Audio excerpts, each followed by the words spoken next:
Greetings, Cap fans, and welcome to another episode of Captain America Comic Book Fans Podcast. I am your host, Rick Verbanis, and this is episode 17. And as always, I am joined by my co-host, Bob Lucius. Bob, what's going on? Rick, did you just say 17? I know. How's that even possible? Well, Bob, see, what happens is we do these every Wednesday, and so new ones come out on a weekly basis, and we've had some that were a little bit more than just a week because we've had some interviews and things like that. So they kind of add up pretty quick.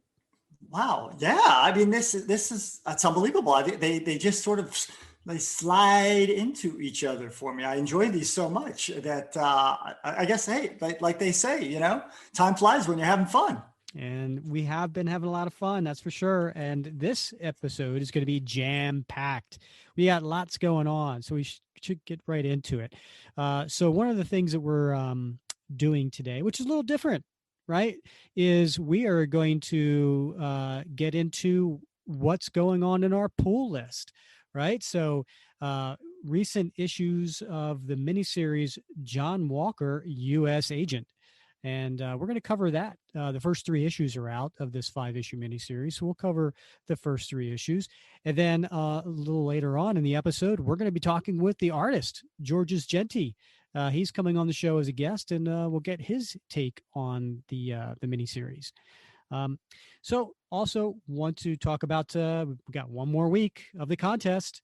Right. So for the contest, if for those at home, we really appreciate your help in growing the podcast.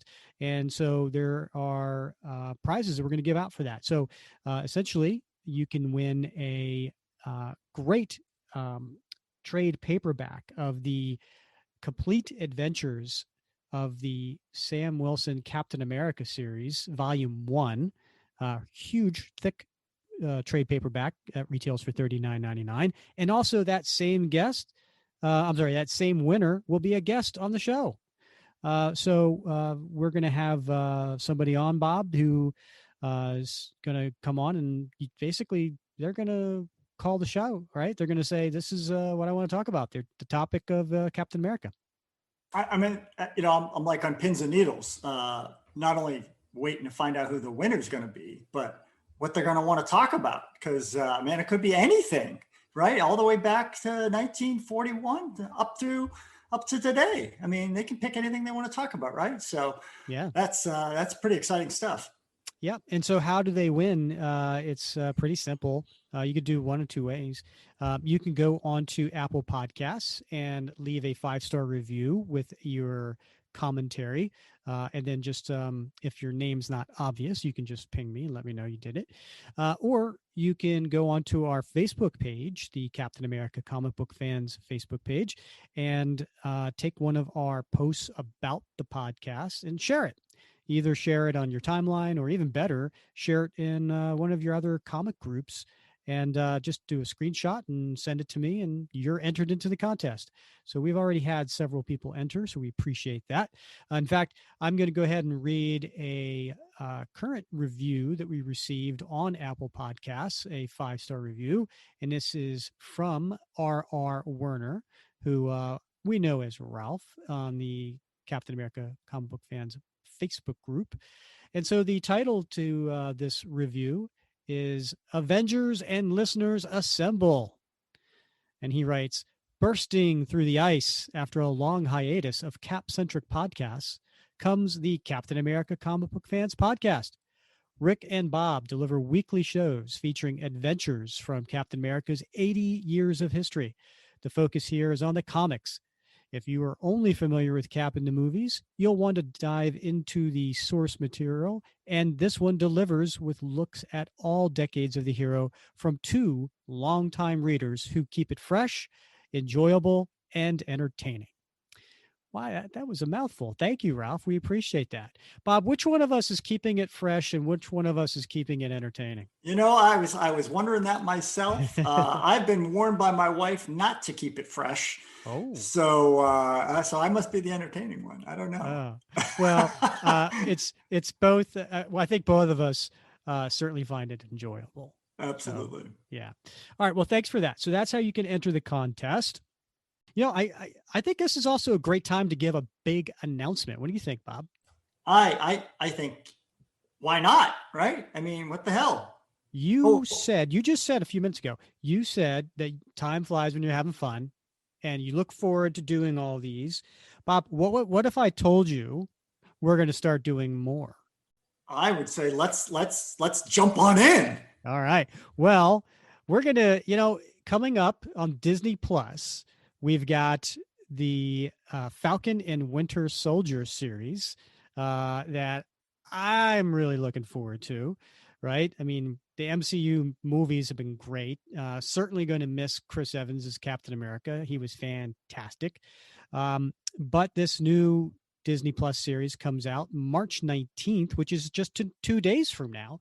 So, well, depending on when you're listening to the podcast, but yeah, so March 19th it comes out. So we're going to do a reaction podcast to each episode. So there will be 6 episodes, and we'll do 6 reaction podcasts that will air just a couple days after each episode premieres. So that I'm looking forward to that. That's going to be a lot of fun. Yeah, I mean, my initial reaction, I can almost guess right now, is going to be squealing like a schoolgirl with her first issue of Teen Beat. But after that, after I get past that initial, I think it's going to be a lot of fun to talk about sort of some of the similarities, some of the differences with the source material. I think that's going to be a ball. Yes, because we are Captain America comic book fans, right? So that will be our chore, right? We're gonna have to just watch the episodes, squeal like you said, a little schoolgirl, and then kind of do our little nitpick. Well, they they they they changed the uniform a little different on. Did you notice how he had it? So we'll go a little bit through that too. It's going to be a ball. It's going to be great fun. It's going to be Yeah. great fun, and I do hope we'll get some feedback and reactions from our listeners as well, and we can share those and have that dialogue. Well, speaking of, you can call in, right? You can call in and leave us a message, and maybe we'll play it here on one of the episodes. But speaking of which, we have somebody who did call in and leave a message, so we'll go ahead and play that real quick. Hello, my name is Ash Hitt. You may have seen me around the Facebook page as Ash Barnes. I just wanted to leave you a quick message and let you know that I very much enjoyed every episode of your podcast, and I absolutely love the Cap page. I've learned a great deal about Cap through both, and I really appreciate what you guys have taken the time to put together for us. If you ever want to discuss Bucky on the show, I'd love to contribute as a self-proclaimed Bucky Barnes superfan. Thank you so much. Well, Ash, you're going to get your wish. You're actually going to be on the first episode of the reaction show to the Falcon and Winter Soldier. So Ash is going to join us. Bob, what do you think? It's great. Ash is such a contributor to the Facebook group, the Captain America Comic Book Fans Facebook group, and as she said, and it's obvious, she is a huge fan of Bucky Barnes. So I'm really looking forward to hearing her reaction to the show and what she thinks about those similarities and differences to the source material. I think it's going to be a lot of fun. Yeah, I mean, who better to ask, right?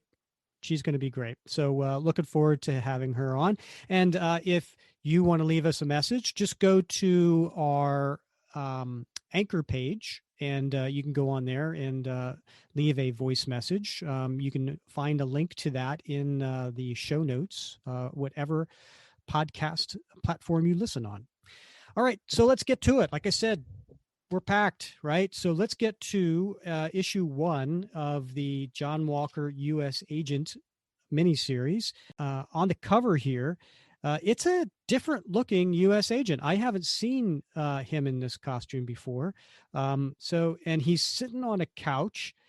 He's got a can in his hand, and his shield, which is got the black, red, and white ring with the U.S. in the center, is on the ground. And there's a whole bunch of guys with weapons kind of knocked out around him. And it looks like he's just kind of finished a little brawl here, and he's taking a break. Yeah, I mean he's sucking on an energy drink, and he's got he's got a different look about him. I don't know what it is, man. He looks tired. He's got a little 5 o'clock shadow. He's also not as bulky as we usually are to see him. And let's think about that. As Captain America fans, right? I think the last time I saw him was about a year plus ago in the Captain America series when Cap was going up against Scourge, right?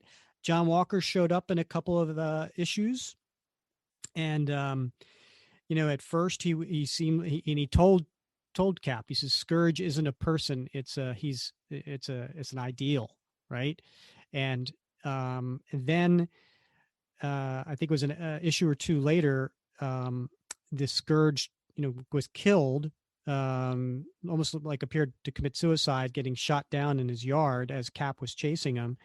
And we see his sister later being comforted by John Walker in his U.S. agent uniform, saying, kind of like almost encouraging her to pick up where her brother left off.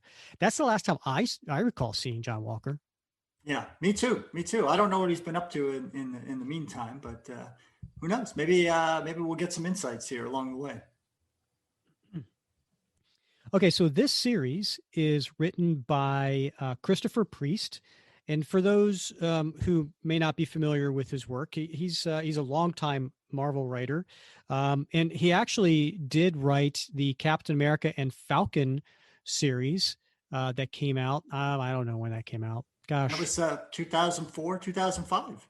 Okay, yeah, I see that it was like a second Captain America series, like ongoing series. They tried to do at the same time, and so he wrote that. So he's no. Well, it's not a noob to Captain America, that's for sure. Yeah. Yep. The artist is a Georges Jeanty, and Georges is going to be a guest on the show a little bit later, and we'll talk with him about this. Int by Carl Story, who is a longtime inker in the industry. Color by Matt Milla, and editor is Tom Brevoort. So the name of the story is called American Zealot, and this is chapter 1 called Legend. So I'm going to kind of skip around a little bit in here because there's a lot going on. So it kind of starts off with is it Ephraim? What do you think? Is it called Ephraim, West Virginia? I think it's Ephraim. Yeah. Yeah. It's doing a little bit of this story going back and forth in time. So right now it says Ephraim, West Virginia now. And these particular locals are getting interviewed. And, if I had to describe them, Bob, I would say very rural, right? Some people may even describe as a little bit of rednecky. Salt of the earth, Rick. Yeah. I mean, these certainly are some stereotypes here, right? So they're talking to the camera and they're explaining what's been going on. So they're explaining that there used to be a coal mine there, and their jobs basically got taken out by automation, and the coal mining just kind of closed up and left, and left the whole town kind of bankrupt, and then the captain showed up, right? And so they're being interviewed, and they're sitting in a bar, right? And these different characters are coming on, and they're all giving kind of a backstory. So it's just Priest's way of kind of giving exposition on what got us here. But of course, keep in mind this is now, and then we're going to do some flashbacks. So they start to explain what came in after the mine, and it was a company called Virago. And Virago came in and he built this massive warehouse right around where the mine was, and it was a distribution hub, right? So they had a place there where planes can land, and but the problem was that they thought they were going to get these jobs, but they didn't. All the construction was done by their own workers, And then it had its own independent power plant. And so the people that came in to build the place and work there, they didn't even like go out to the town and buy groceries or anything. It was very, very private. So then we cut to this next page, this big splash page, and there's U.S. Agent standing in a crater. It looks like a huge explosion happened, and all the locals are calling him names. And so that's kind of interesting. So that's how we get introduced to U.S. Agent in this story. And it looks like he's standing in the hole, Rick, and it looks like he's scratching his head, like he doesn't know what the hell went on. Yeah, it almost looks like he did something wrong because the way they're calling him names, right? And then they talk about the power plant exploding. They admit on camera during this interview that the locals went ahead and blew up the power plant. So they were getting tired of being taken advantage of, and so they went and took matters into their own hands. So now we get to Omaha, Nebraska, and it says a few days before in a federal courthouse. And we see these two guys that looks like they're on their phones playing video games, and we get to learn that Virago was a business front for Shield. And so that's probably why they built their own place and they were very, very private. And so with the Shield running it, so these guys have a government job, and they realize that there's a problem here with the site, so they need to go ahead and send in somebody to handle it. And one of the guys has a problem with Valerie Cooper. And so if you don't know who Valerie Cooper is, she has been a long-standing history in the Marvel Universe. In fact, if you remember back to when John Walker became Captain America, Valerie Cooper was one of the people who worked for the Commission on Superhuman Activities. And so she was the one who actually recruited John Walker and helped train him and his partner, Battlestar. And so she's got a long history with U.S. Agent, and she's done a lot of stuff in the Marvel Universe since then. But this guy particularly doesn't care for Valerie. And so I guess because she transferred him to this desk job, so he wants to get payback on her. So in order to go to this Shield base, undercover Shield base, he goes and he activates John Walker. And it says Federal Protective Service Walker Jonathan GS-20. So he's actually a contractor now. And so he goes and activates him. All right, so now we cut to another page, and there's a pizza guy coming up to this, I don't know, looks like a kind of a townhomes, right? And looks kind of Florida-esque, wouldn't you say, Bob? It does. But it looks very. It's. I think. Did you say nondescript? Because these are row houses, right? Yeah. It looks like. This looks like blue collar housing. Like you'd find in like a mill town or, just someplace where just regular folks live. So the pizza guy goes, knocks on the door, someone opens up the door, and we see a rifle, a muzzle being pointed at the guy's head. And all we hear is, "Open it." And this is in Mount Vernon, New York. And the name of this chapter is called Love at First Slice. So the guy opens the pizza box, and the voice we see from inside holding the rifle says, "Get in here." And then he takes the pizza guy and throws him down the stairs. And there's like 4 other people down there. And they appear to be pizza delivery people too. And they're like, "Hey, be quiet. And what's going on?" And so there's another knock at the door. And door opens up and says, "Open it." And this is an older Asian guy, kind of wearing kind of a sweatsuit, right? And he's given John, well, we don't know who it is yet, but he's giving the guy a little guff, and he says, "You open it. Might be a spider in there." And the guy with the gun says, "Might be a bomb." "Might be. Only one way to find out." "I agree. And I've got the gun."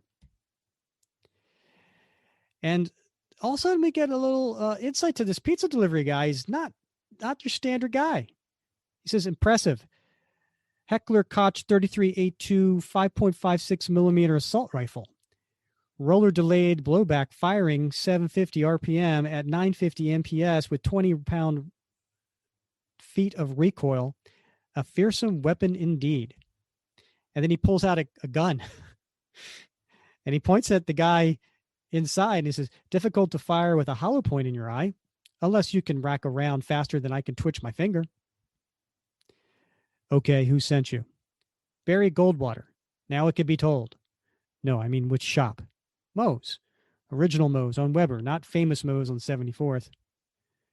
"Which policy shop, smartass? Shield, CIA, NSC?"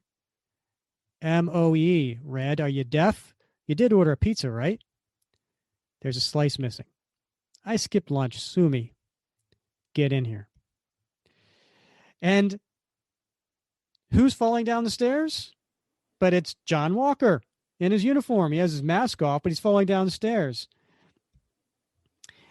And the guy, the older Asian gentleman at the top, he's like, "Hey, Red, that'll be $18.50 plus tip. Which way's the toilet?" And so this is the first time we're seeing John in action, right? So he's running up the stairs. "Hold on, Bruce Lee. I'll show you." And he comes at the guy and he ducks. And there's a fight. And quite frankly, the older Asian guy here makes short work of him. And he throws him over his shoulder, knocks him through a wall, plaster wall. And he looks at him, and John's on the ground. "Toilet? Second door on your right." So the next panel, we see the two of them sitting in front of the TV on the couch, enjoying some pizza together, with the big hole, of course, behind them in the wall. And the pizza guy says, "So, we all done? Or you want to screw around some more? Somebody trying to blow you up?" "Not me. Guy that lives here." "Don't you live here?" "What'd I say?" And so they kind of go back and forth. And it comes down to finding out that apparently there's somebody going around with bombs and pizza boxes. And so that's why John keeps ordering pizza and keeps, I guess, collecting the pizza delivery guys. I don't know. What do you think of this? What do you think of this pizza delivery guy, Bob? I don't know. You don't normally run a pizza delivery guy with these sorts of skill sets. Both, I mean, he knows how to identify weaponry, right? And he can handle himself against a guy of John Walker's caliber. So that something's going on there. Yeah. And so now we see outside a car screeching around, and there's a pizza delivery thing on the top. And inside, it looks like a maniacal guy saying, "Die, die, die." So we found our pizza bomber. And then next we see the U.S. agent's shield slicing into the car. And he goes over to the guy and he's like, "It's my new shield and it's trashed." And he pulls the guy out, and everybody's confusing these kids that are playing in the street. They're all like, "Oh, hey, Captain," and "Beat it, kid. I'm working here." And so he kind of realizes he's talking to little kids and he upsets them. So he gives his broken shield to one of the kids. So he's got a good heart. Yeah, he's John's a little rough around the edges. There's no doubt about it. Yep. Then there's a little girl who comes up on a bike and she says, "Johnny, hope not ever to see heaven." And he says, "Beat it, sis." And he has a little picture, and it almost reminds him of his younger sister, I think. And he says, "I mean, quote, I have come to lead you to the other shore." And the little girl gets the password, so she hands him a phone and says, "This is for you." Next thing you know, they're in a little smaller version of a Quinjet, and they're firing out of the water. That was kind of a quick jump. Um, and so they're going off, and the two of them are talking, and somehow, some way, the pizza guy is in the cockpit with them, and they're talking. And the pizza guy keeps calling him Red. So he says, "Why do you keep calling me that?" He says, "Why do you think I'm Chinese?" Not. He says, "In red, red is in redneck, red state. I could smell it on you." And John says, "Not one for bandwagons, Bruce. Whatever you are, never join the club that would have you." "All right then, pizza guy, what's your story?" And he tells him his name, Watanabe. Um, too many syllables for Chinese. Morrie. What country are you from? The Bronx, genius. He's got an attitude, and the two are going back and forth. So he asks him. He says, "Well, if you're not a spook, Morrie, why tag along?" "Well, geez, Red, let me think. I'm 60, broke, and working a dead-end minimum wage job. That, or I'm some kind of super assassin sent to croak you." "Whatever. Until I know for sure what your hustle is, Charlie Chan stays with me." "Why, no, I'm not insulted at all. Either way, this is the most fun I've had in years. Giddy up, you star-spangled bigot." And then he goes on to tell him, and because they finally they're getting above to their destination at Virago, and Watanabe says, "I mean, hating me because of the color of my skin is just stupid. There are so many other reasons to hate me. Hell, I hate me. Racism is really just a lack of imagination. God, don't you ever shut up? Dude, you asked me on this date. We've arrived. Arrived at Virago Distribution Hub? What, is Costco closed? What's going on down there? It's classified. So's my right cajon. Come on, the girl quoting Dante, the dog barks at midnight, a message from your handler." And then all of a sudden they get zapped, and it's some sort of tractor beam. And so John gets the motorcycle that's been sitting right behind them, and the two of them just jump out of the back of the back of it opens up, and they jump out together on the motorcycle while it's in the air and comes landing, but they're getting shot at. Luckily, he's got his shield in the front of the motorcycle, and there's these costume guys with big laser cannons shooting, and they end up crashing. And he sees a picture of his sister again, his little sister in his head. And next thing you know, this person walks up and holds a gun to John's head, and she takes off her helmet and says, "Hello, Johnny." And he's like, "Hey, sis." And that was the end of issue 1. Little confusing. Bob, what do you think? It is. But, I got to tell you, I enjoyed the sort of the back and forth between Morrie and John. I mean, I think that dialogue was well crafted, and it's kind of it's fun and engaging to read. I don't know what that relationship is or where it's going, but it's got me hooked. It's a fun relationship so far. Yes, and the story got me intrigued. I will say it did its job with the first issue and pulled me in. I am curious, how did John get in this state? Right? I mean, last I heard he was U.S. agent, but now he's helping out pizza bombers, and he's a contractor, Yeah. and he's got a different uniform. Well, actually, Rick, it said he was a GS-20. I mean, I don't know, most people aren't familiar with the GS pay scales, but that's a general servant, a general service sort of category in a government pay scale. And typically they really only go up to GS-15, but a GS-15 is equivalent to a colonel. And then beyond that, it would be an SES, a special service.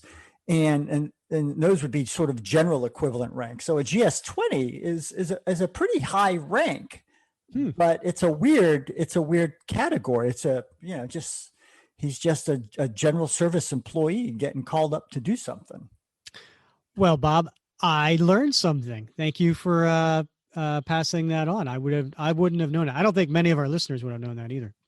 Probably not. And I don't know. Priest is a skilled writer, and he does his homework, and maybe that's going to be explored at some point. But I don't think he would have pulled that out of a hat for no reason. All right, so we're at issue 2, and we've got U.S.Agent standing in a.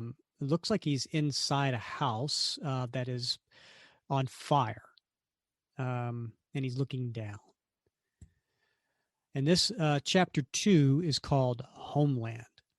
So again, we start with the individuals from West Virginia being interviewed, and they're setting up the story again. And then we get introduced to a character called April Manning, and he's I don't know, it's hard to place his age. What would you say? How old do you think he looks? It's hard for me. I'm 53, Rick. So everybody that's younger than me looks like, in their 20s, but he looks to me like he'd be like in his early 40s or late 30s or something. Yeah. He looks a little older. He's not a young guy. He's not a young buck. Yeah. And he's African-American. And he's standing here talking. And by the way, we normally don't bring up race when we're going through the comics. We usually don't bring it up unless it's important. But I think this story touches on race, right?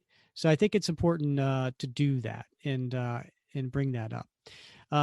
So this was 4 days ago at Harvard Business School, and he's giving a talk to an audience. He gets out, gets into his limo. The limo pulls up to a taxi.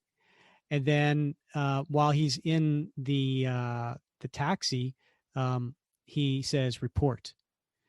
Who's driving is like, okay, he starts reporting. And meanwhile, while he's hearing the report, he gets out the syringe that's glowing and injects himself, which all of a sudden expands his muscles to the point where it's ripping his shirt, right? And he's on his way to West Virginia. So then we cut back to, remember those two guys that were in the Omaha, Nebraska in the federal courthouse? The one who didn't like Valerie Cooper and went ahead and assigned John Walker to go clean up that mess. Well, Val Cooper showed up and she's not happy, right? So she starts giving the guy the riot act. Basically kind of starts to explain like how she has to clean up the mess now. So then we cut to the next page, and it's a young lad in a bedroom that has 2 beds. The other bed is empty, and he's waking up to smoke and fire, and he's coughing. And this is 18 years ago, and so he's a young lad. To me, probably looks 6 or 7, maybe 8, right? Yeah, it looks that. Because his little sister, she looks to be probably 4 or 5, I'm guessing. And so they're in fire. So he grabs his little sister, but he feels like they've been abandoned and like everybody's left, and he doesn't know what to do. And then coming the next page, it says Chapter 2, Homeland, and it's Captain America bursting through the door on fire with his shield. And he says, "Time to go, Johnny. Don't want to be late for school, right?"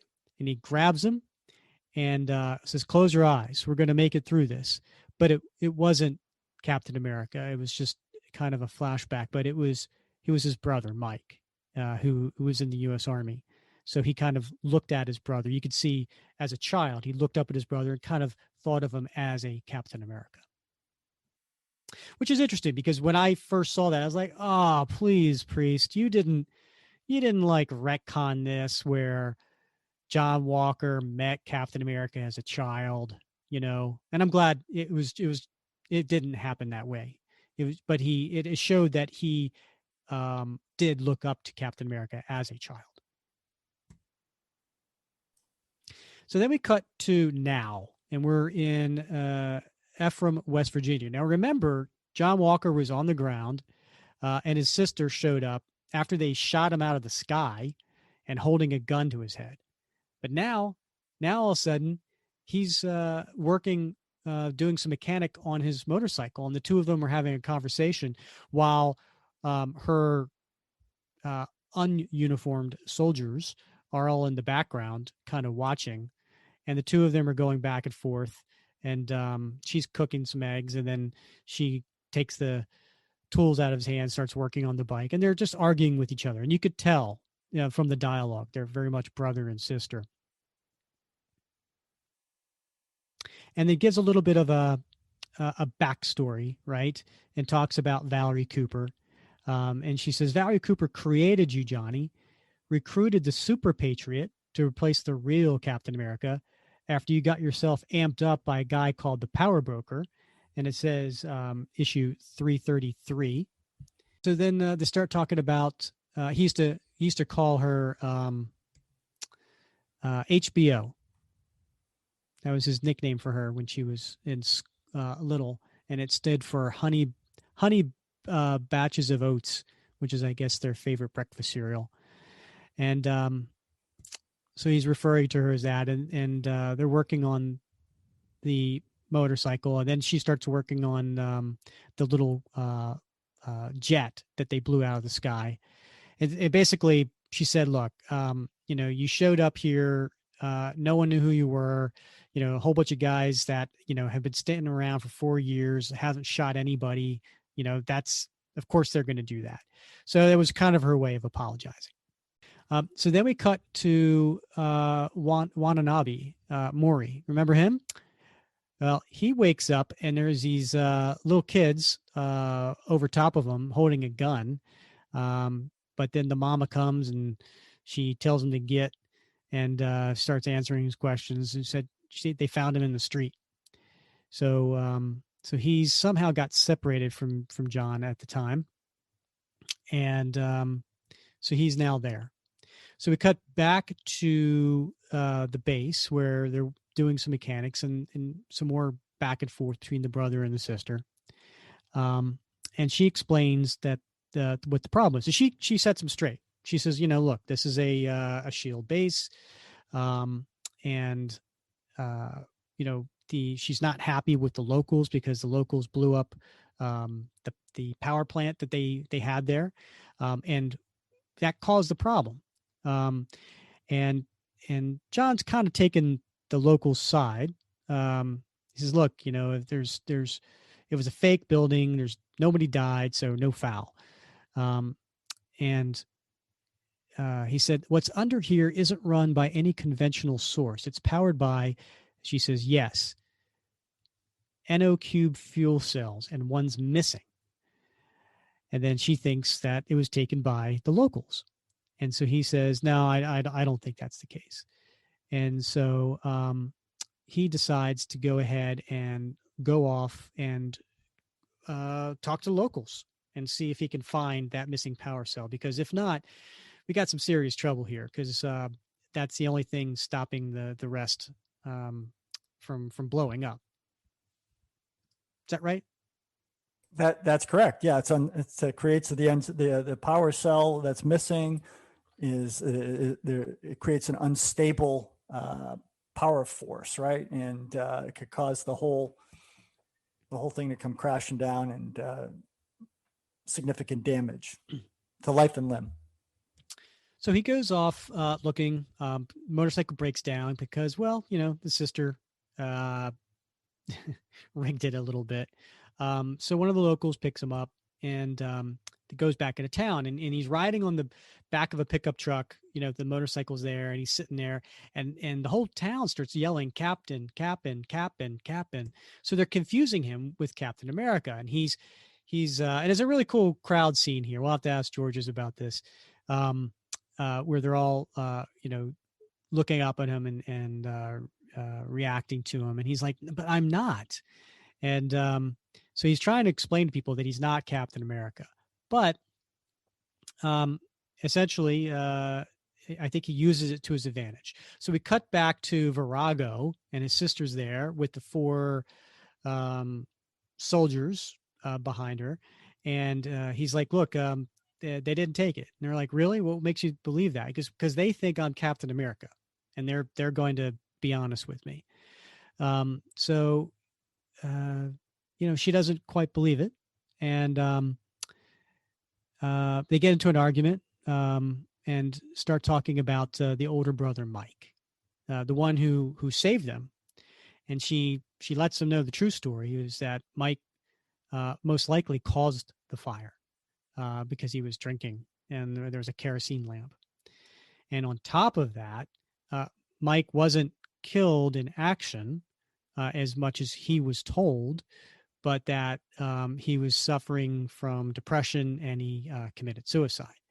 So he didn't, John didn't take well to this. And so the 4 guys, are holding him back, but he decides at this point to flex his muscles, right? Because he is super strong, and he takes the 4 guys and he just tosses them. So he grabs her ID and he leaves, and he jumps into his little jet to go off. And just as they're gone, or he's gone, all of a sudden these 4 cloaked individuals come up behind the 4 soldiers with knives and slit their throats. And then one of them grabs Kate and holds her up and says, "I have come to lead you to the other shore, into eternal darkness, into fire, into ice," which seems to be like that code that was before, right? And then we turn the page and there's a big splash, and it's our guy. It's our guy, April, who's all, in a different uniform. And she says, as she's kissing him, "Good, you're late, U.S. agent." And that's how issue 2 ends. Holy cow! I know it's There's a lot to process there, Rick. Well, intriguing, right? So wow, the sister's in cahoots with this guy who was introduced earlier, April. Is that his name, April? April Manning, yeah. And apparently they're an item, and apparently he's the new U.S. agent, and apparently she doesn't care about the 4 guys that she's been working with the last few years, and allows them all to be murdered. Huh. Yeah. There's some different layers here that we're going to need to peel back. Yes. All right, let's get to issue 3. Let's roll along here. All right. So on the cover to issue 3, this cover, it's because there's variants, right? On this cover I'm looking at, it's a block of letters that are kind of stacked, and it says, "I am just ice." So I am justice, but it's broken up. I am just ice. Interesting. Because, when we hear ice as Captain America fans, we think of Steve being frozen. At least I do. Yeah, I don't know what the message is here, but I think we see that that his shield is fractured in 2. Yeah. And so on the cover, we have a few characters. We have John Walker. We have his sister Kate with her pink hair. And then it looks like April Manning as well. I don't know who that is. Is that April? It's hard to tell, right? It's somebody who's wearing a mask. It looks like, not that I'm saying it's Bucky, but it's that same sort of like, eye covering mask that Bucky wore back in the day, but he's also in it looks like a hazmat suit of some sort. I don't know who that is. Yeah. Did they call those masks domino masks? Domino mask. That's exactly right. Yeah. Yeah, you're right. I maybe I was a little hasty by saying it was. I mean, it could be Morrie. I don't know who that is. It could be. So we go to the first splash page, and this is cool. I kind of appreciated this, right? Yeah, this is great. It looks like it's a mock cover to a magazine, and the magazine is Tyne, Tyne. But it is a replica of the Mike Zeck cover to issue 334, which was the one that says introducing the new Captain America and Bucky, where we have Cap and Bucky in a white background, right? And they're kind of popping out. So that was the cover that Mike Zeck did for issue 334. And so it's that pose of the two characters with the white background, and the title on top of the magazine of the story says The Replacements. Can the new Captain America fill Steve Rogers' boots? And then in lower it says John Walker and Lamar Hoskins take up the flag. So we are now in the presence of Lamar Hoskins, former Bucky, former Battlestar. And he's holding a baby, and he's on the phone, and he's talking with Valerie Cooper. And he's in Chicago, Illinois. And she's telling him that, look, I need your help. He's like, look, John's a civilian contractor now.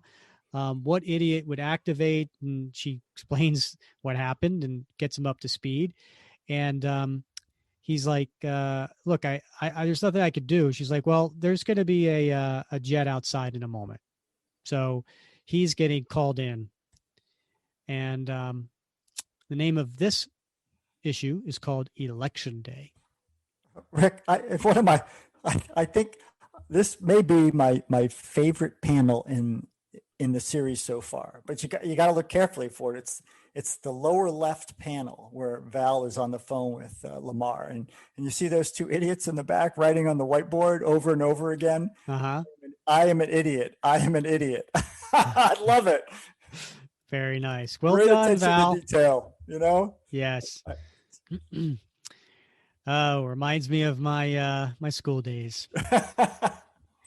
Okay, so we cut to now we're in Washington, D.C. at Val's office, where she's at the Office of National Emergency. And there's somebody saying, Miss Cooper, Captain America's here to see you. She says, that's not Captain America, that's Bud. And she says, Bud, and it's cut off. Who's Bud?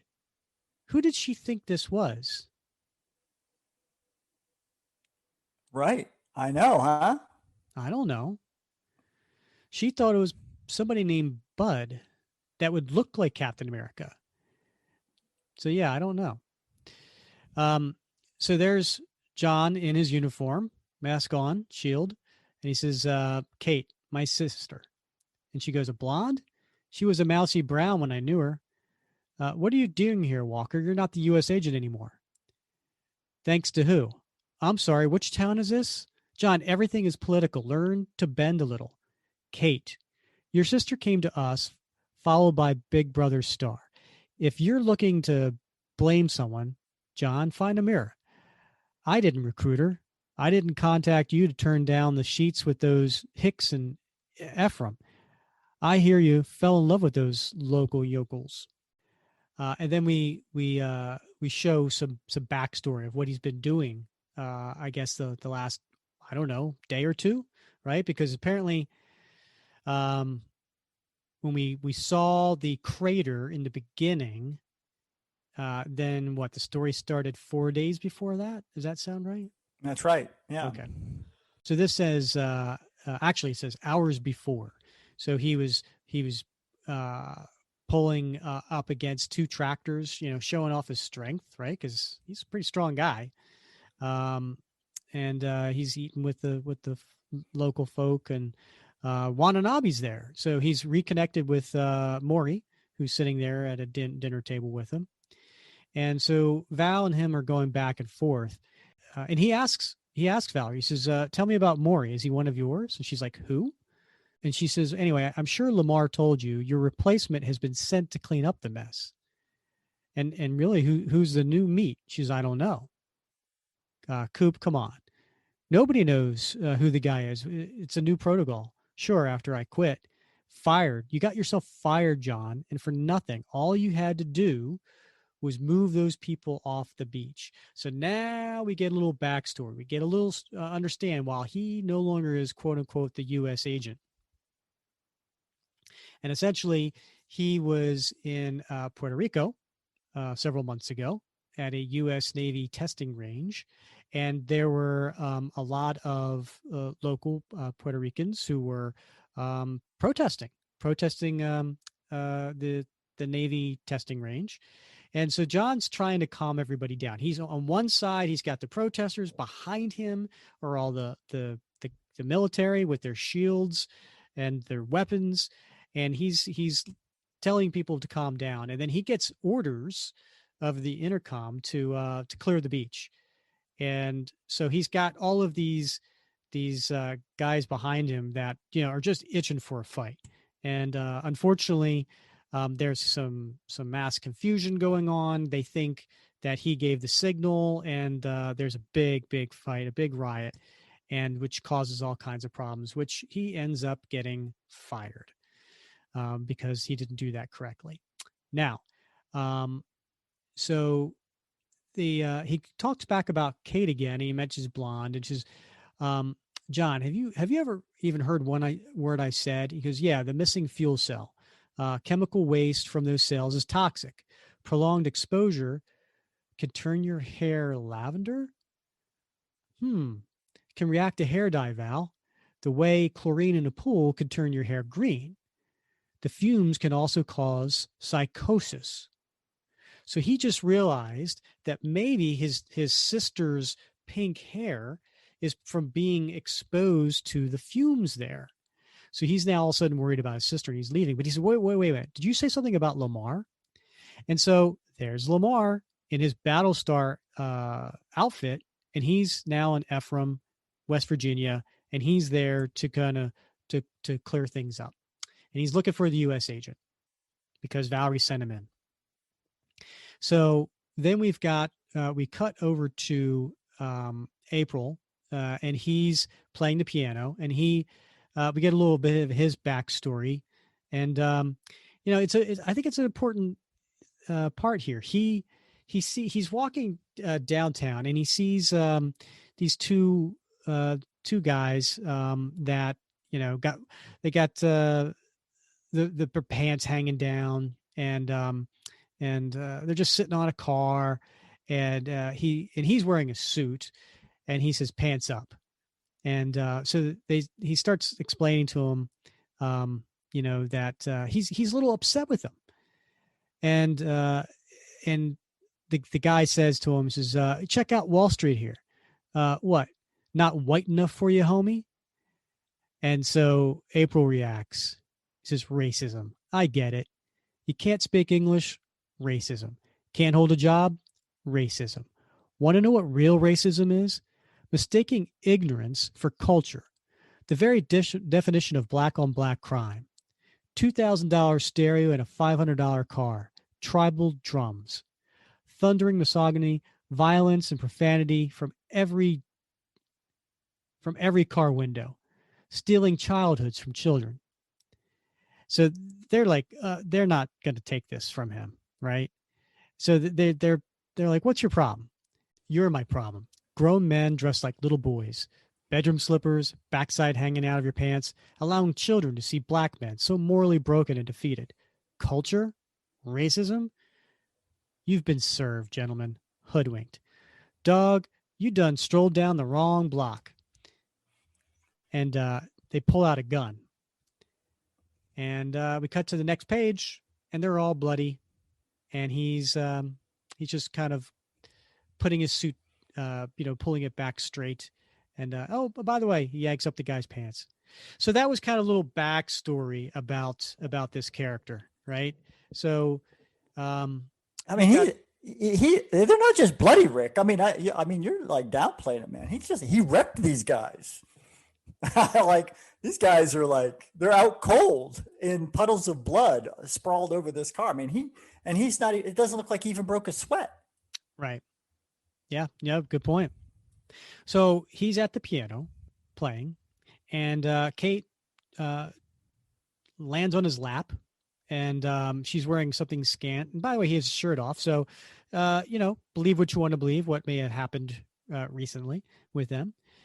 And talks about the piano. And she says, weird finding a piano here. And he says, Fury. I bought it for him when I lost a round of golf. She says, on purpose, which means you wanted it here. That missing fuel cell was both propriety and obsolete. Even if we could find another, someone would ask why we wanted it.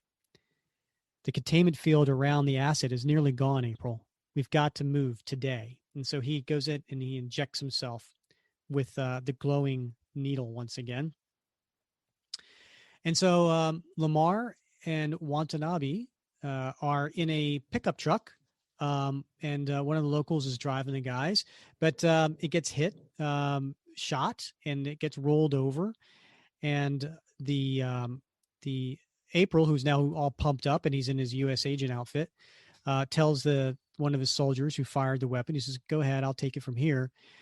And he yells out, he says, Bucky, that's what they called you. That's what you allowed them to call you. Now, do you remember, when he's referencing here? Yeah, absolutely. This was a big scandal back in the day. Yeah. So back when Lamar became Cap's partner, he was referred to as Bucky, which some people thought was a racial slur. And so they end up changing it to Battlestar. Yeah. I mean, it was, this was, there were several letters that were written in at the time informing the writers who had no idea. I mean, there was no reason. And this was kind of an obscure term that was used in some quarters, and it wasn't done intentionally, but rightfully so. That when it was brought to their attention, they changed it. Right. And that was Mark Grunwald. Yeah. Yeah. So he says, I've been called a saint. You can call me the new U.S. agent. And then the next thing you know, we got a double page splash of the two of them fighting, right? So, and they go back and forth, and Lamar defends himself. He says, wearing that star didn't earn you the right to judge people. Bucky, yeah, brother, I was proud to use that name. Proud of that young man's service and his sacrifice. Words, saint, their meanings change with the times. Things that don't change, honor, dignity, and the obscenity of a black man being ashamed of his own blackness. And at this point, Saint is punching him, and he speaks up and he says, is that what you think is happening here? Shame? Try rage. You're bigger than Walker, smarter than Walker. Though that's not saying much. Higher proficiency ratings, better test scores, and yet they made him Captain America. And so Lamar fights back. He says, come on. This is about casting. You're pissed at me because they chose Walker? And he smacks him. They? Who the hell are they, Hoskins? This is about you. Grinning, shuffling, waving to the crowds. Walker's crowds. Legions of fools cheering a man not qualified to deliver pizzas. You let it happen, Hoskins. You are an embarrassment to the struggle, a traitor, lying first and foremost to himself, a living symbol of our complicity in our own oppression. And he's beating Hoskins down. So John, U.S. agent, comes back to the base where he left his sister. He lands on the roof. He's looking for Kate, and he's in a dark room, and he trips and he sees the soldiers that have all been killed, and he's like, what's going on here? Then we cut back to the fight between Lamar and April, and Lamar says, "You're wrong. Looking at the world through a veil of hate. I'm sad for you, brother." And Saint says, You're no brother to me. Oh, hell, let's get this done. My thoughts exactly. And he makes little work of him, breaks his arm. And at that point, Lamar falls over. And who's behind him but Morrie Watanabe? What And the? so it looks like he's about to fight him. And next we see the next page is a double page splash. And it looks like the base, what's coming out of that huge factory base is a shield helicarrier, right? It's just Yeah. like rumbling out of the factories, this huge shield helicarrier. And there's Kate, and she's there, and she's blowing a kiss. And John says to her, Kate, stop this. And she pushes him off the edge. Sorry, Johnny. The mission, America, comes first. And he falls. And Saint looks at Watanabe, says, very well. Time to put an end to things.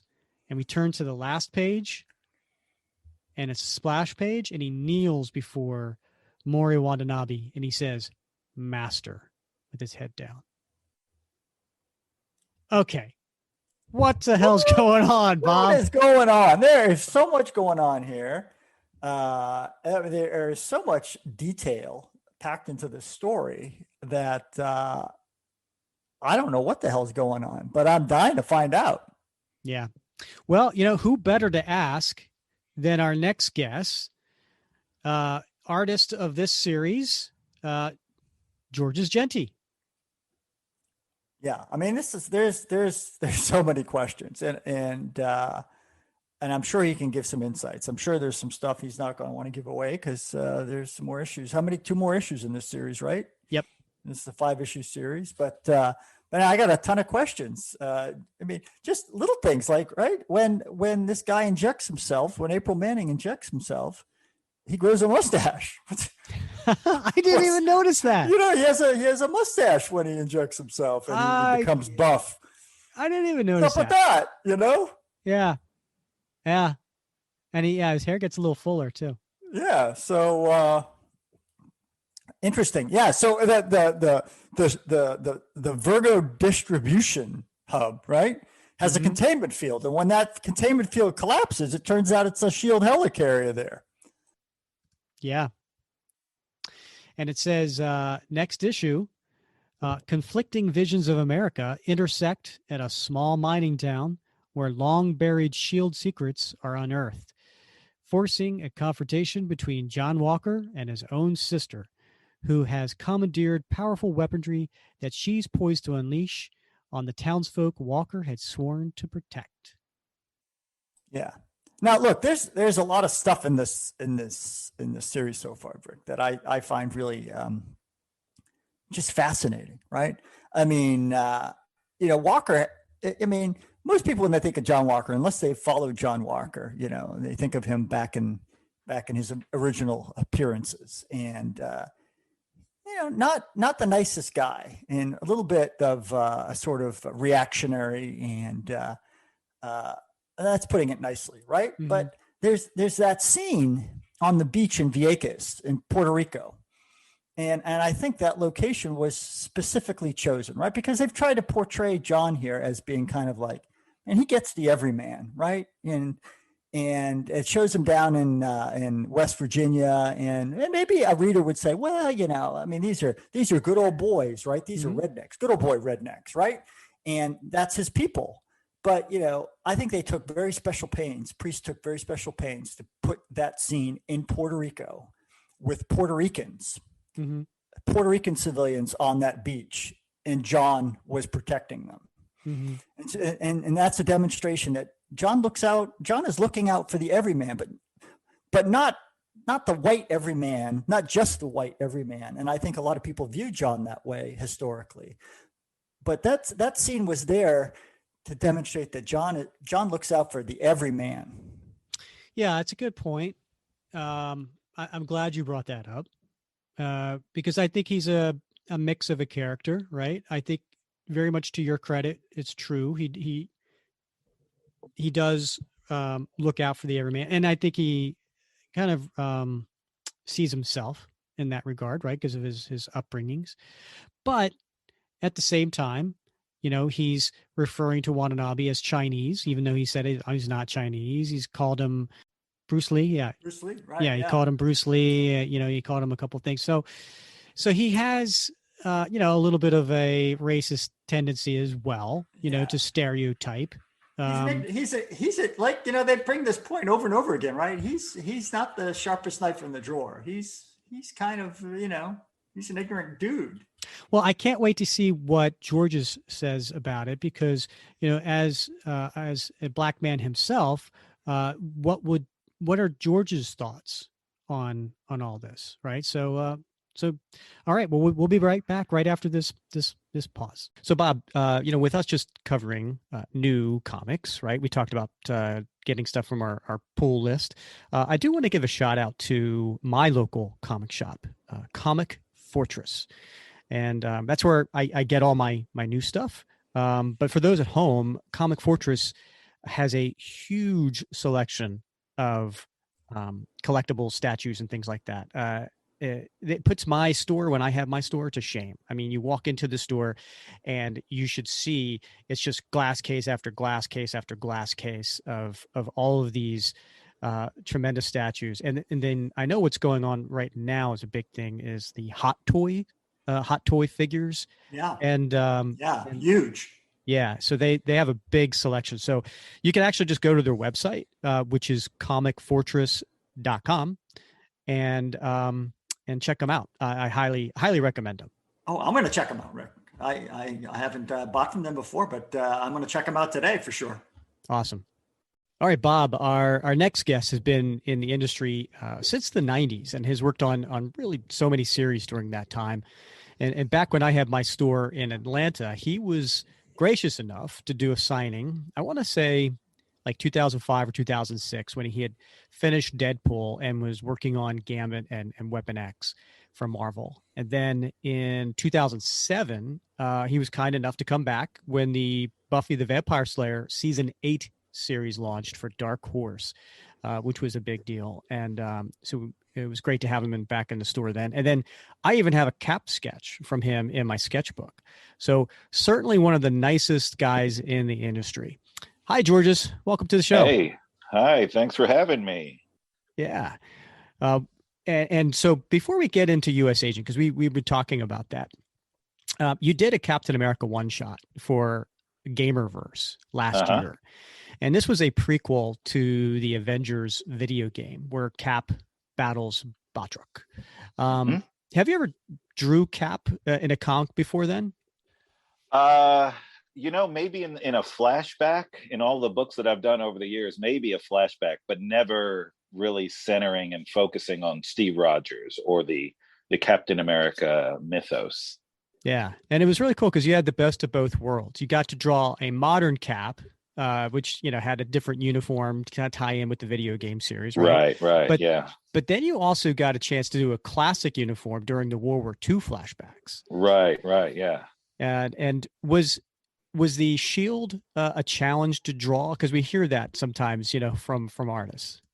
Not to my knowledge. Obviously, it's done in perspective, and a circle or sort of a bowed circle can be a little difficult if you don't have the right tools. But really, I think a lot of people just eyeball it. Mm-hmm. I think what they don't like is that it doesn't come out right when you eyeball it, because it is just like anything, and I don't want to get too artistry on you, but when you draw, everything has a perspective, and even waves on the shore of an ocean or something have a perspective to them. Whether or not you want to follow that perspective, that's up to you.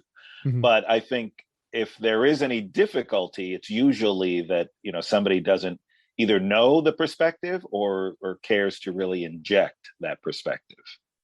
Right. Well, that's an interesting perspective. No, we love the artistry talk. We've had a few on here and love when they kind of talk about what it is that is challenging, what is it they enjoy, what is it that makes for a better storytelling. So yeah, by all means. And speaking of which, in that one shot, great fight scenes, right? I mean, Thank you. between Cap and Batroc, and you had explosions. You even had Cap on a motorcycle. I mean, like, you were hitting all the high notes. All the Captain America points you have to hit. Yeah, I actually love that one shot more so than anything, because it's something you don't see so much today, that it was a self-contained story. It was just 20 pages, 22 pages of a self-contained story, and you just don't get that anymore. Everybody is angling for a 4 or 5 issue miniseries, whatever, and that's fine. But I think in the midst of it all, you kind of get lost in the self-contained story, which originally used to be basically the comic book norm. There might have been a 2-part story, but then that meant, oh wow, that was a big deal back in the day. But right. most of the stories were self-contained, and that's what I appreciated it. And I thought the story, just like you said, hit all those points for being a self-contained story. And I really applaud the writer for doing that, because it just felt like, yeah, this was a good little yarn. You weren't reinventing Captain America. You were just telling a nice little story. Right. Yeah, and it was a good story, and we hear from our Facebook page, the Captain America comic book fans Facebook page. We do hear that quite a lot. Is we do miss the stories from the 60s and the 70s, and where they did have just one issue, and it was self-contained, and Yeah. because we do those daily flashbacks, and people are like, yeah, I remember that. So this is cool. I mean, yeah, it was a fun story. Yeah, and I used to read those Tales of Suspense actually with Cap, and those were half-issue stories. So Yeah. even more so, you had a 10 or 12-page story that was self-contained.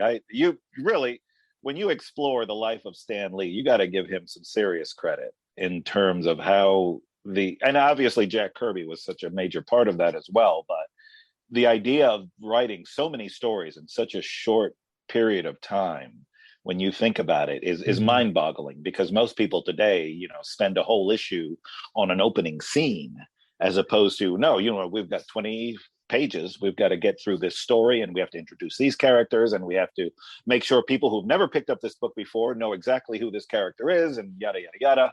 And every time I read older issues, I applaud Stan Lee for the way he wrote, because that guy obviously was getting paid by the word. Yeah, and it was. And how did he keep track of everything, right? So I loved these Marvel Essentials that were coming out, the black and white collections that were coming out for a little while. And obviously you get to read everything in one sitting if you wanted to. And while I applaud him for all of the continuity, there are some major plot points after a while. You're like, well, what happened to this and what happened to that?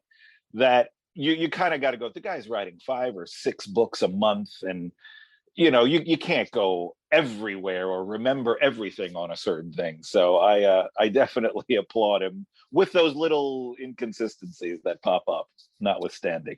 Right. And that actually made for, I think, a good opportunity for a lot of writers to kind of go back and say, hey, remember these characters that were like, whatever happened to them? Let's bring them back. And so they've done that over the years too. That's always fun. So let's talk about, we just reviewed U.S.Agent issues 1 through 3, and because 4 and 5 are not out yet, but I know they're in the can for you.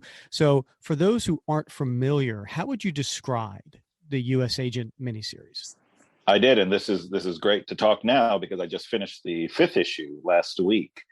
I would describe this as definitely John Walker's story. It's very much not Captain America, Steve Rogers. I'm not actually sure where all of that sits in the lexicon of Captain America these days, but this is very much a John Walker story.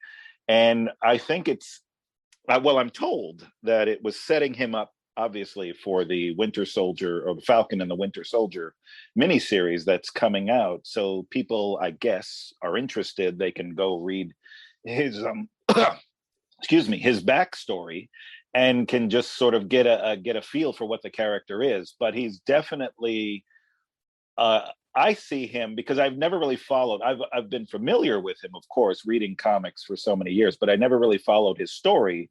And I see him a lot like I see Faith from Buffy, where he was always the second banana in this Mhm. case, and he was never going to live up to the big guy, and he's always going to be the second place guy. And I think this particular series kind of gives him that ability to say, am I just the second banana, or am I really do I represent what this shield represents? And I think you find out a lot about him in these 5 issues. Yeah, it's been interesting so far, the first 3, and the first issue was a little slow, a little confusing, but then it's starting to wrap up, as far as intrigue, as far as the characters are concerned. And it's interesting that you brought that up about Walker being like Faith. Like I hadn't thought of that before, but I certainly see that. I get what you're coming from, and obviously with your Buffy background, makes a lot of sense. How would you describe John Walker to someone who doesn't really like, they know that at one point he was Captain America, and that's about it, right? Like, how would you describe him? I kept looking at this because, again, my knowledge of John Walker was so limited. When people had asked about it, I kept thinking, this Captain America starts off or is the idea of more of a quote unquote Trump president Captain America. This is the guy who will do more for what America is today than, I guess, what the ideal of America should be. And he's definitely not, he's a sympathetic character, but he really is more of a I don't really care type of a guy as well. Because he's very straightforward and very unlike, which I think is great, very unlike Steve Rogers. You wonder, and certainly I did doing this series, I wondered if he really even wanted to be this particular character. And you're right about the quote unquote confusion, because Christopher Priest is a guy has layers. He has so many layers to what he does.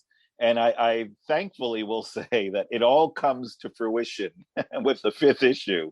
But even as I was drawing it, I was thinking, I'm a little confused, and I'm the guy who has to make sure, artistically this comes off as well represented as possible. So I was constantly asking Christopher, well, what about this? Or if this is a foreshadowing, how do we establish that? And just he loves to time jump quite often. So I think that's where a lot of the confusion came in. Yes. But like I said, by the end of the 5th issue, I think it all wraps up pretty nicely. Looking forward to that. Have you worked with Christopher Priest before?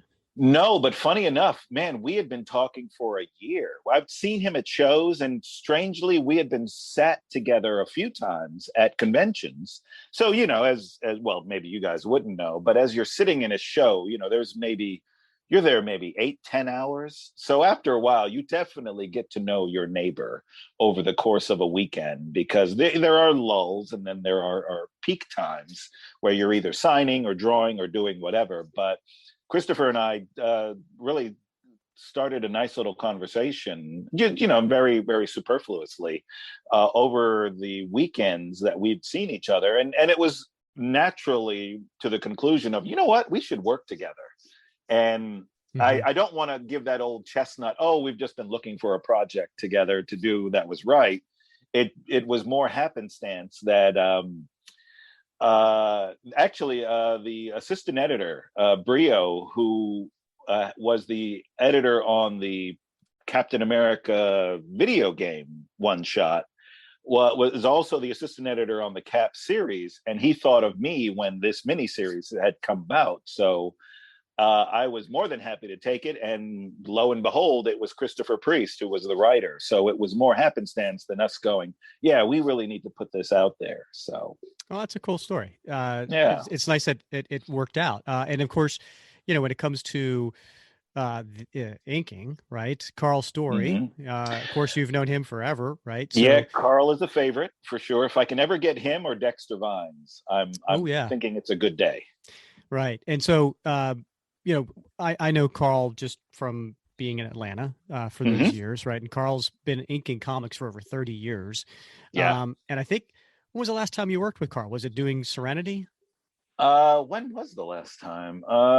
That's a good question. You know what? It probably was. I did a Swamp Thing one shot, but that wasn't with Carl. And then I did that X-Men thing, and that also wasn't. Yeah, I guess so. Wow, I hadn't even thought about that. Since you know people, you kind of keep in touch, so you're not necessarily up on when the last time it was you worked with one another. But yeah, I would say it was probably a couple of years ago. God, I'm just now realizing that. Huh? Yeah. He's a talented guy. So let's get back to John Walker, because you brought up some interesting thoughts on him. And you've tackled the subject of racism before in The American Way by DC's Wildstorm. What are your thoughts on working on a character like John Walker, who I've read him described as mildly racist, and I say that in quotes, right? Because he isn't, I guess, drastically over, but he does make racist remarks, when it comes to, for instance, Morrie's character and things like that. So yeah, what were your thoughts on that? Well, I think he's one of those guys. It's mildly racist is a good way to put it, but also really just uneducated about that sort of thing. And I see this in regular life, just growing up, where you grew up in a certain household and people did this a certain way, and it went to a degree where you didn't realize, out in the real world, this probably isn't something you should say, or this might be looked at as something not as racially friendly. And I don't feel that Walker is intentionally racist, but yeah, that mildly, I would say more he's unintentionally racist, because that's just how his upbringing was. Right. So I don't know. I think anyone of color growing up, maybe not today, and with the Me Too movement and all this stuff that's been happening, I think growing up as a kid, you sort of you get to a point where you're I don't even know how to say it. You kind of accept this way of life and how it is. You don't necessarily accept it into your life, but you accept that when you go out in the public, that there may be times you might run into somebody who thinks a different way or talks a different way. And I think as a people, we had to be a little more tolerant than probably we are today, because now everybody's speaking up, which is great, and they should. But I think back in the day, we were taught more tolerance than anything else. So given that, I don't really find any offense or anything like that. I will, like you just said, I will say with somebody like with Maurice or someone that, I don't know if that's a line. I think he calls him a nip at some point, or something like that, where I don't think that's a line that would probably go off today in a general Asian populace. So it's still a very touchy thing, but I think a generation ago had a little more acceptance for this sort of thing. And thankfully, our kids and our generation growing up are really putting a stop to it. And hopefully in the next generation, I won't say it'll all but be gone, but I think it'll be a lot better for sure. And for those listening at home, because they can't see the video, I don't know, if any, people are aware, but as a black man, you're speaking as a black man. You're not speaking. Yes. So you have a little bit of experience there, what you're talking about. Right. Exactly. And that was the beauty of comics back in the day. You never knew what nationality somebody was. I mean, you knew George Perez was Spanish, probably because Perez is a Spanish name, but you didn't know, what Simonson or what Byrne or Claremont or anybody like that. You didn't know Ron Wilson, anybody like that. You didn't know what they were, because it was never an issue. And I always loved that about comic books. And I think I don't know why, it always surprised me whenever I met some of my heroes and realized, oh my God, you're black, or oh my God, you're Asian. Right. Because it was something you just never considered. And I thought that was wonderful about comics. Yeah, agreed. And I guess there's some positives and negatives, right, to social media nowadays, because always, some of the positives, you pointed out is we get to to get a little bit more access to people and get to learn a little bit more about them. And then the negative is sometimes what we're learning we don't like, so they say don't meet your heroes, right? So oh yeah, never meet your heroes. Yeah, right. But like I said, just going back to that a couple of times that you came to my store, I still think you're one of the true gentlemen of the industry. So now it's just hitting me. You had that store up 575, right? yes. Mm-hmm. That's, I could not remember where, and I'm like, I've gone to every comic shop here in Atlanta, and I couldn't remember where your shop was, and that's why. Yeah, it's all the way up there. Yeah, I remember a friend of yours. I had her pose for me for a Faith cover or something like that. Yes. That particular day I was there. Yeah. Okay. Yep. Getting back to U.S.Agent, I have to ask you about Walker's new uniform. Now, was this something you designed, or was this like an editorial mandate? Because in some ways it resembles a glimpse of what we've seen on the Disney Falcon and Winter Soldier series. Oh, does it? Okay. No, I was probably the last piece of the puzzle brought into this particular canvas that everything was already said and done. The covers were pretty much already done. So they had what the character actually looked like. And I know that Christopher Priest had lobbied a lot for it being kind of more of a military look. And honestly, I don't know if I'm all that jazzed about the little flap with the star behind it open and all that. I don't know that I would have done that personally, but I recognize that from the way the outfit was previously, it definitely is a departure to a certain degree, because aside from just redesigning the whole costume, there's not much you can do. So for what they have, I know the cowl is a little bit different, and these are just subtleties that I don't think the average person would pick up often. But it's okay. I don't mind it, but I'm not crazy about it. Let's put it that way. Well, you're talking about comic fans, so a subtle difference is huge, right? We're going to talk about everything there, and another maybe not so subtle difference is in the past. A lot of times when John Walker was depicted, he had more mass to him. He was like a little bulkier. Yeah. Was that done on purpose to kind of thin him down a little bit?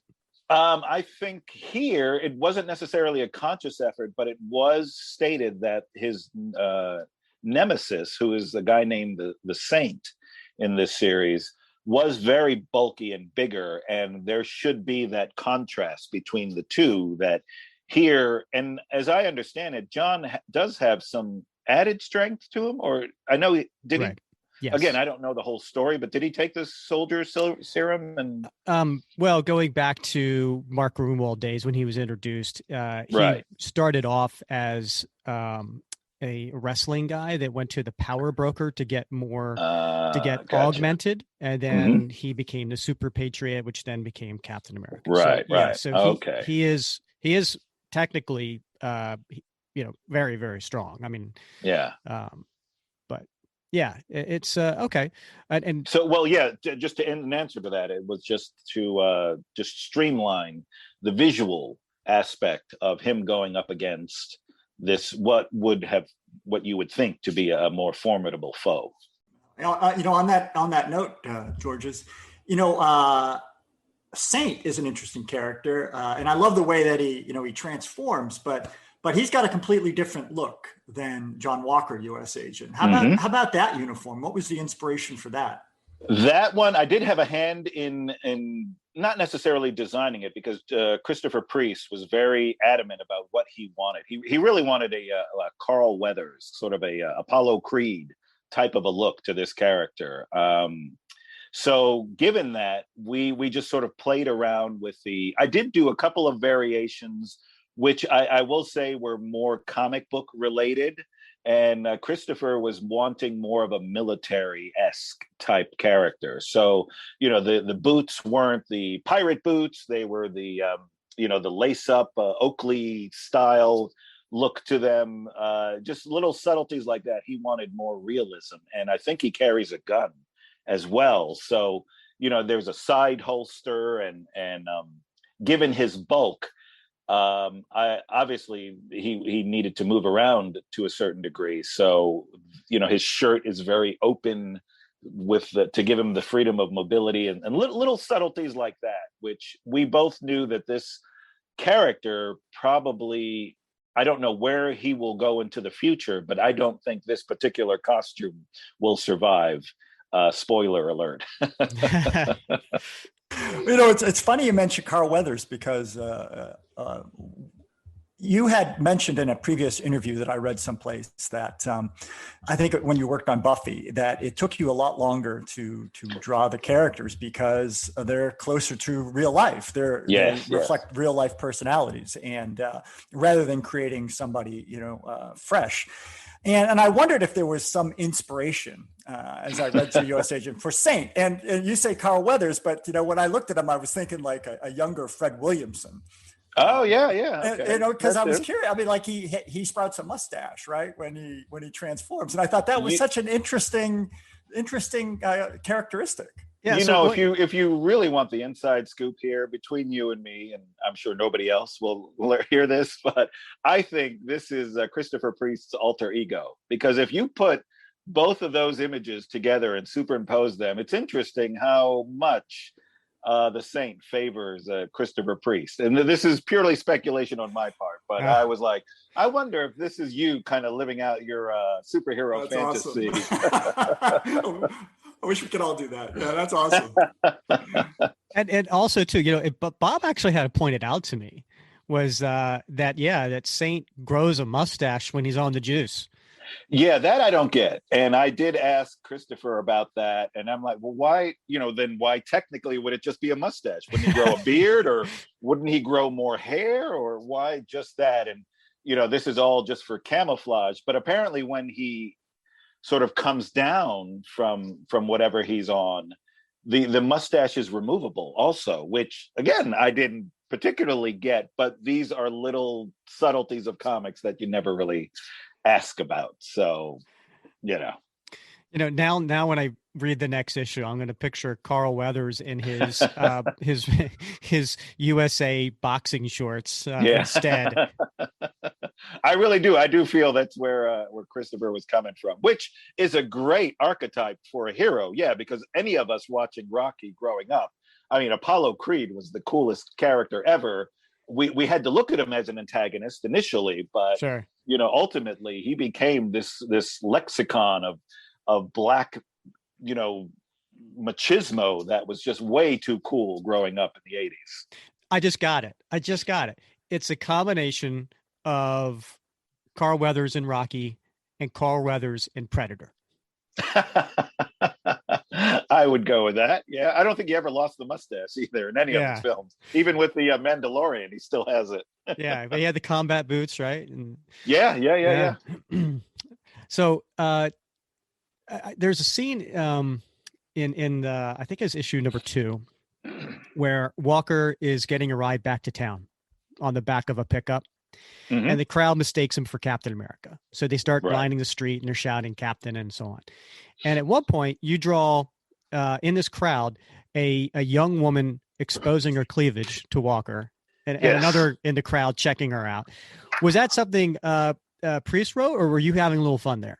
Strangely, I have the issue right here. No, that was all Christopher. Christopher is a very detailed writer, and that was something he put in there. I mean, I think he put that, he just wanted a bunch of people reacting to this character as if he were, and rightly so, he was a superstar. Like, oh my God, there is a star in our small town coming through. Everybody is, trying to get a look and trying to get a click with their cell phone and whatever. And he had, this, of course, at any gathering, you're going to have groupies to a certain degree. And this one woman shows him her cleavage, in hopes of getting recognized, of course. And then I think I drew somebody else looking that, oh my God, she's actually trying to show him his cleavage. So yeah, that was all him.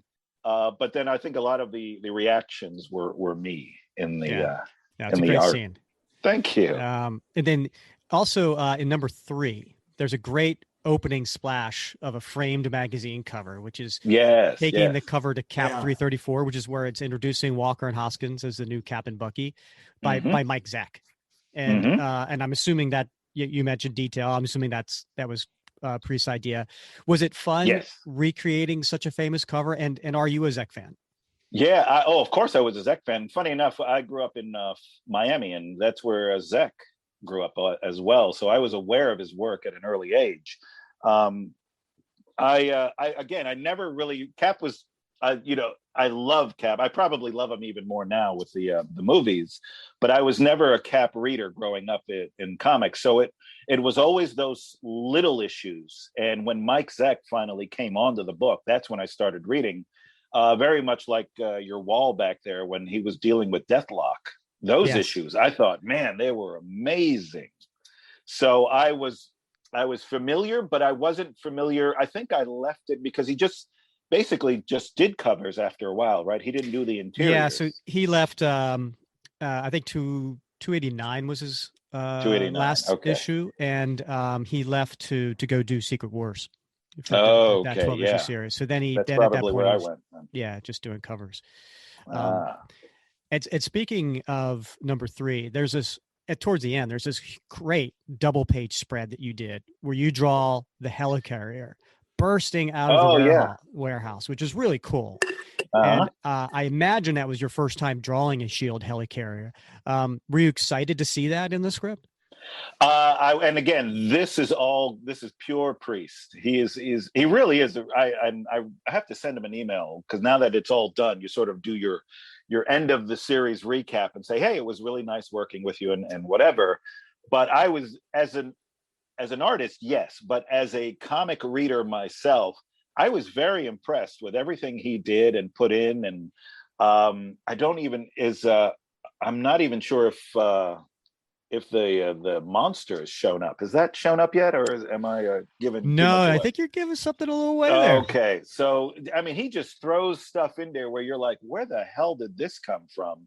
And very much the helicarrier was one of those. Where the hell did this come from? Because I don't think I even knew about it in the first 2 issues. That he was just kind of explaining it, and I think Priest was writing so that everybody could be engaged. Obviously, the editors knew, Tom Brevoort and whatnot. They understood where the whole series was going, but I hadn't read the helicarrier until I actually read the script for issue 3, and I was like, wow, okay. And he was very specific. Hey, this is an old model helicarrier. This wouldn't be the one from the movie or anything like that. This was one of probably their first ones, a prototype back in the 60s or whatever. And so it draw it very much like it's just a one of those ugly bathtubs that used to fly around. and we're just, because he's like, we're gonna ruin it anyway. So it's not anything you need to do that it needs to stick around for a while. So yeah, I just kind of looked up. I didn't go past anything Kirby did with the helicarrier, and I used those designs for what you see, or I guess what you will see, because of course at the end of the issue, this will take a prominence in issue 4, what the helicarrier does and what they do to it. Oh, can't wait to see it. Awesome. Yeah, and I gotta say, after talking with you, I'm even more excited to see how this all wraps up, because you're right. There's a lot of back and forth, and we get to hear, see a lot of backstory on these characters, and it's all coming together, and we can't wait to finish these up. And now that U.S.Agent is wrapping up on your end, what else do you have coming up? What else? I've actually been doing off and on a little story for Aftershock, the company. It's called Shadow Doctor, the first issue of which has just come out.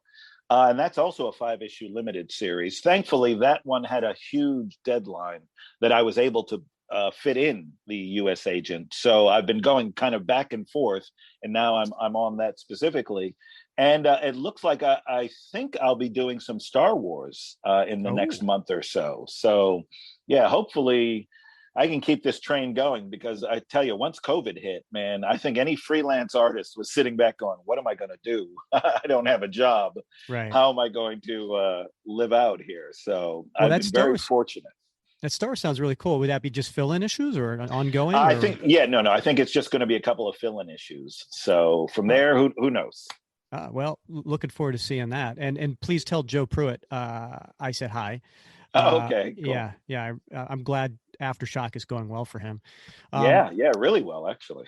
And so, speaking of freelance artists and how do they get through this time of year? I know a lot of are taking commissions and things like that. So how can fans get in touch with you if they want to get a commission or just reach out? You can find me most anywhere. I've got all the social media. I've got my own website, which is kabalounge.com, KABALOUNGE.com. And you can reach me from there. There's a store site for commissions. You can reach me on Facebook. The website has all the links to Instagram and Twitter and all that good stuff that we're supposed to have these days. I swear I've never been so accessible in all my life, and I'm very much a private person, so it's sort of daunting sometimes when you'll get an email from out of the blue from New Zealand or someplace. So like, hey, I was just reading this and I thought about you and I wanted to ask this question. I'm like, hey, freeze! What, am I on some sort of a government list here? What is it? And then you realize, oh, wait a minute, this is just how people can find you nowadays. Right. Yeah. And it's a really good website. And for those listening, we'll have a link to it in our show notes so that you can get to it there as well. But also, I think you have on that site some original art pages and covers that you have done that are still for sale and things like that. Yes. Too, Yeah. so. I try to put a couple on the site, and then, well, when we were still doing conventions, that's where I sort of brought the bulk of what I had to show people, because I realized pages are still something very much a tactile thing. People want to feel it. They want to see it before they buy it. A lot of people don't necessarily, they will buy site just over online, but I think it's really something they want to touch and feel for themselves to say, yes, I want to take this home. Well, it's been a pleasure. It's been a real pleasure. Georges, and thank you so much for coming on. And we look forward to seeing how the series wraps up and staying in touch. Yeah, I think you'll be pretty satisfied and a little bit more confused, I think. So, Bob, that was a lot of fun talking with Georges. Definitely got some insights into U.S.Agent and a little bit of a sneak peek of what's coming up too. So that was really cool. Yeah, it was great. We just, we reviewed those, the first 3 issues, and it's just awesome to sort of get the inside baseball, right? Yeah. Yeah. And Georges is, again, super nice guy. So glad to see that he's doing well. And so just as a reminder, our next episode is a little bit of a break from what we've been doing. We're going to have our reaction show to the Falcon and Winter Soldier on Disney Plus, which comes out this weekend. Can't wait to watch that. So, and talking with you and our guest member, Ash Barnes. Actually, her name's Ash Hitt, but she goes by Ash Barnes in our Facebook group. So, looking forward to that this weekend. That'll be a lot of fun. And then next week we kick off a 2-part podcast, which we're going to cover the introduction of the Winter Soldier. So in episode 19, we'll cover the first 3 parts of Winter Soldier, which is in volume 5, issues 8, 9, and 11, by Ed Brubaker and Steve Epting and Mike Perkins. Hey, we got a whole bunch of stuff going on, so I'm looking forward to it. This is going to be a busy few weeks, but it's going to be really an exciting few weeks. And Ash describes herself as world's biggest Bucky Barnes fan. So I know she's going to have a lot to share with us. So I'm looking forward to talking with her. Yep. Well, as always, Bob, it's been a lot of fun wrapping cap with you. Always a joy, my friend. All right. I'm Rick Verbanis. He's Bob Lucius. And you've been listening to the Captain America Comic Book Fans Podcast. Thank you.